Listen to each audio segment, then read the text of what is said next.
Hirap ka bang mag-setup ng diskless sa server mo dahil kailangan mo muna itong i-optimize bago gumana na maayos?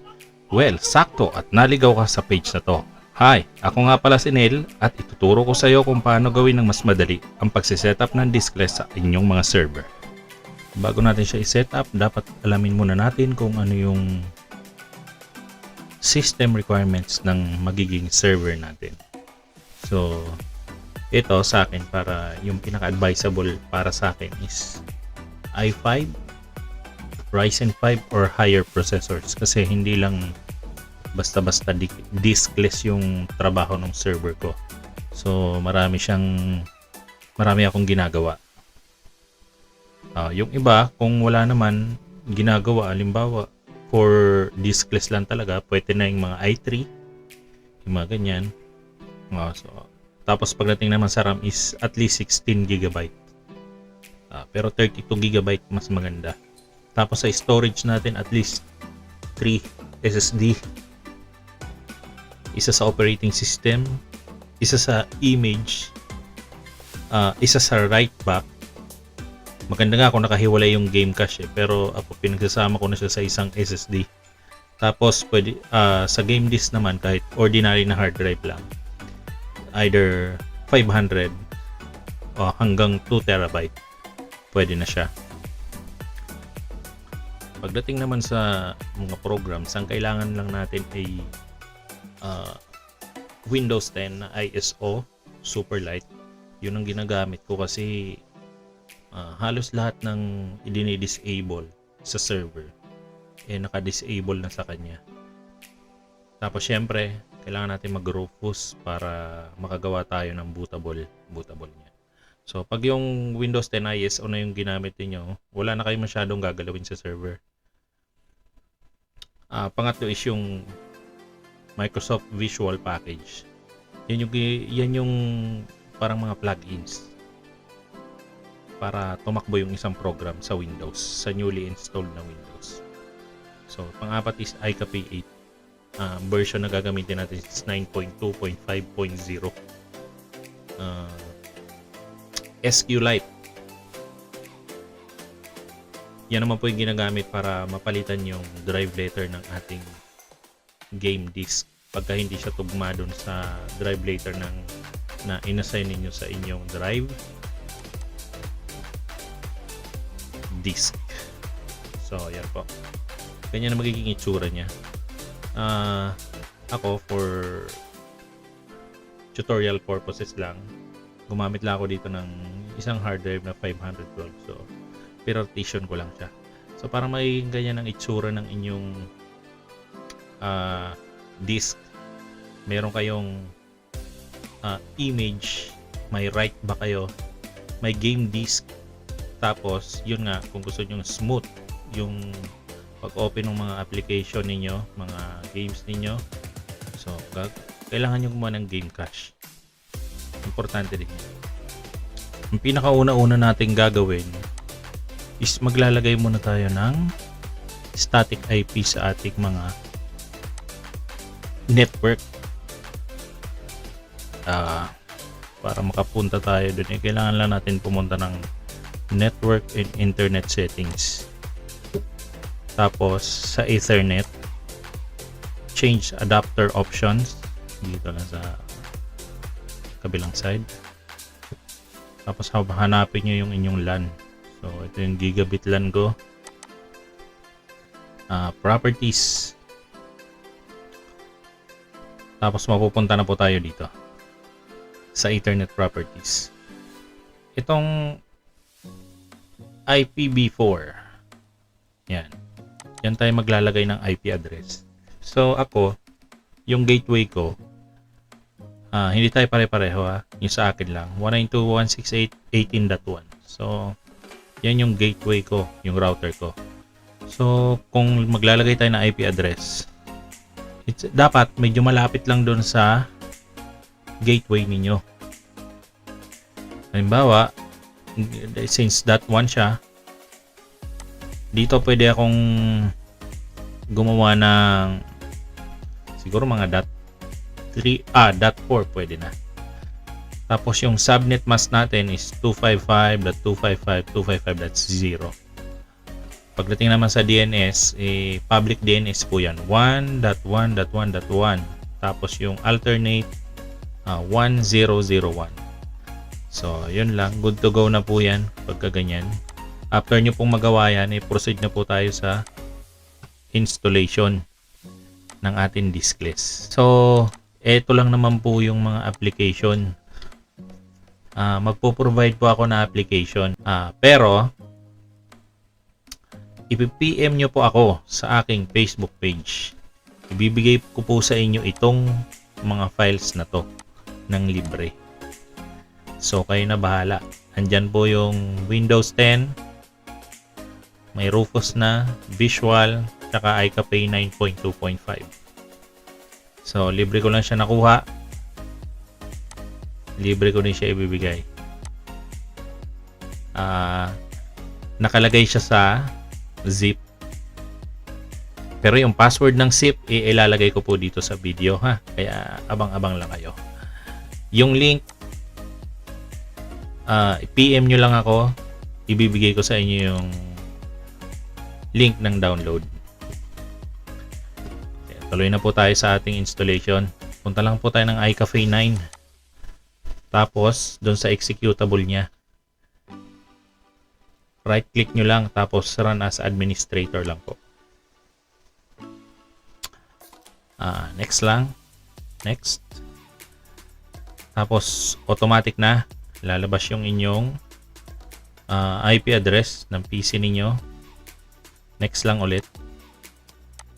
Username at password. So, default lang ginagawa ko dito. Admin lang. Yan. Next po ulit. Dito naman sa installation folder, syempre lalagay natin siya sa drive C. Papalitan natin yung C instead na D. Tapos, kung gusto nyo maintindihan kung ano yung nakasulat doon sa installation folder nyo, gawin nyo lang diskless. Sa inyo na yon kung anong gusto nyo ilagay. So, next ulit. Tapos, installation na po siya. Fast forward na lang po natin tong part na to, okay? Ayun. Tapos na installation natin. Okay lang po natin siya. Napapansin nyo, yung text niya hindi po natin maintindihan sa ngayon. Mamaya papalitan po natin yan. Punta tayo dito sa system tray. Check natin. So, ayun. Gumagana po lahat ng services niya. Ibig sabihin, okay po yung installation natin. Pero, gawin muna natin siyang English para mas maintindihan pa natin siya. Cancel muna natin yung kanyang, end muna natin yung kanyang process. Ito sa dulo. Hanggang sa mag-stop siya. Ayan, naka-stop na po yan lahat. Tapos, exit lang natin yung tray. Exit. After natin ma-exit, so ito na yung kanyang English license. So, copy lang natin lahat yan. Copy. Tapos, punta tayo sa installation folder nitong ating iCafe 8. Open file location lang tayo. Tapos, atras tayo ng kaunti dito sa diskless. Yan. I-paste lang natin siya dito. Yes lang natin.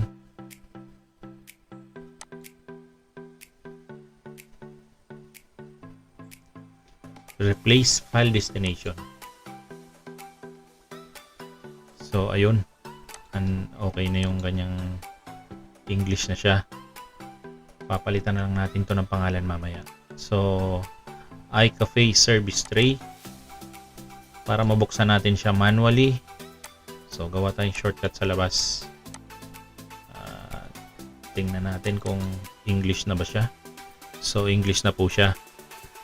Start na lang natin ulit yung kanyang services.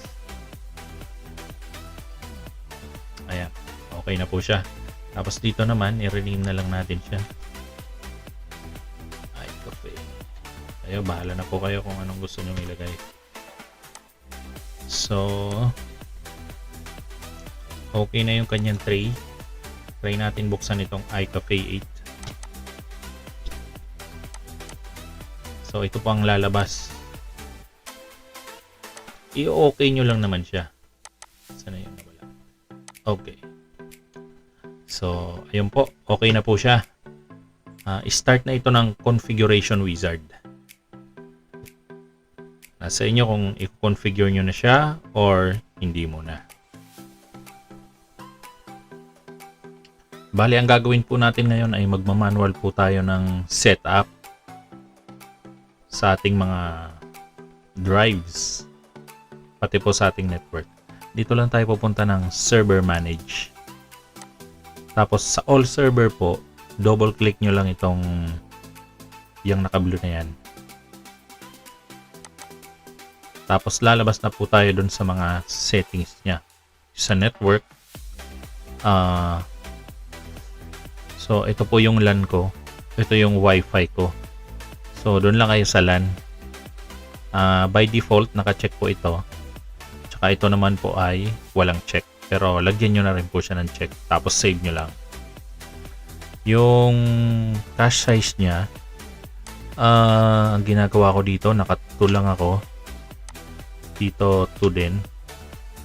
Tapos save nyo lang po. Yan. Tapos naman po, pagdating po sa disk settings, yung game cache niya, huwag nyo lang pong lalagyan.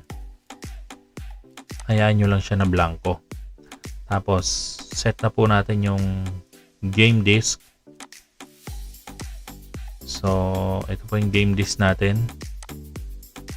Yung image natin, ito po. Na-set ko na siya kanina. Yung right back naman po natin. So, yan, right back. So, since drive Z po siya, kailangan po natin siyang palitan kasi naka-G po yung ating game disk. Save lang po muna natin to. So, yun, Z saka G. So, hindi po tugma. Dito na po papasok yung SQLite. So, close lang muna natin to. Papalitan muna natin yung drive letter. Yung tray, stop all services. Pag nag-stop na po is exit lang. Ngayon, punta ulit tayo doon sa installer natin na iCafe 9. Nandito lang po sa loob yung SQLite data. Diyan po natin papalitan yung drive letter. So, buksan lang po natin yung executable niya. Open lang natin. Tapos, open database. Tapos, punta po tayo sa folder ng iCafe 9. Drive C. Program files. Diskless. Yan po yung pangalan na nilagay natin kanina. So, diskless. Punta tayo na sa loob ng bar server folder. Data. Tapos po, bar server. Under po ng browse data, itong drop down na to, hahanapin po natin yung TBL iCafe disk server.cfg. So TBL tapos letter I, iCafe disk CFG. Ito pala. Yan.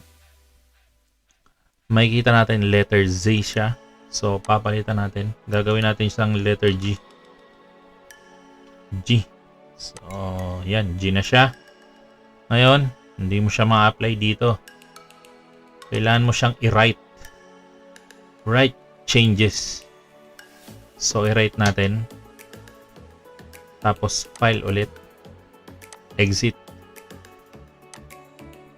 After natin yan ma-exit, tingnan natin kung napalitan nga ba. Punta ulit tayo ng tray. Start natin yung services. Yan, nag-run na siya. So, buksan ulit natin yung iCafe 8. Okay lang. Tapos punta tayo ng server, manage. Double click natin itong server mo. Tapos, ayan, letter G na siya. Pareho na sila nung drive letter ng game disk. So, goods na tayo dito. Yung download disk pala by default naka-on yan. So, i-close nyo lang.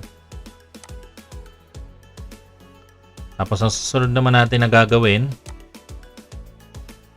yung game cache nya.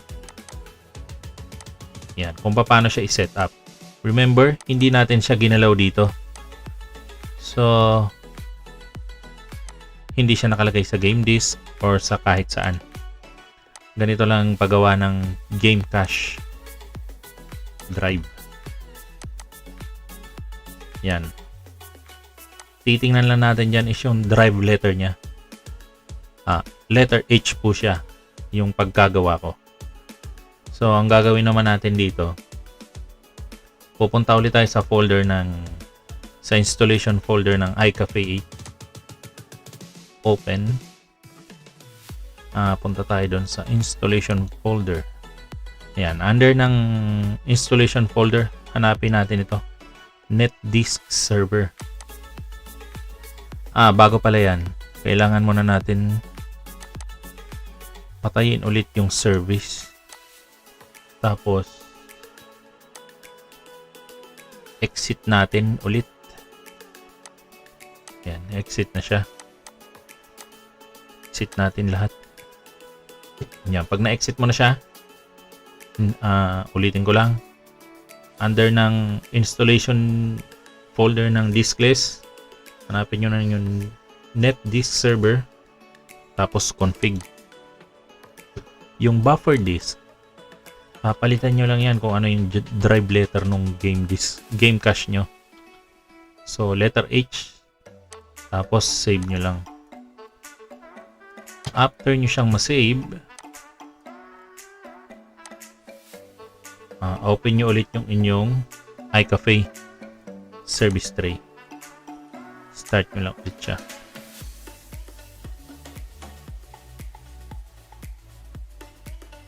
So, bukas na ulit yung ating service. Buksan natin yung app. Server manage. So, kung mapapansin nyo, yung game cache nya, meron na siyang laman. Yan. So, yung laman niya nasa mga 60 GB. Kaya, pag gumagawa ako ng game cache, nasa 65 GB siya lagi. Kasi medyo malaki. So, ayan, may laman na siya. Dahil yun dun.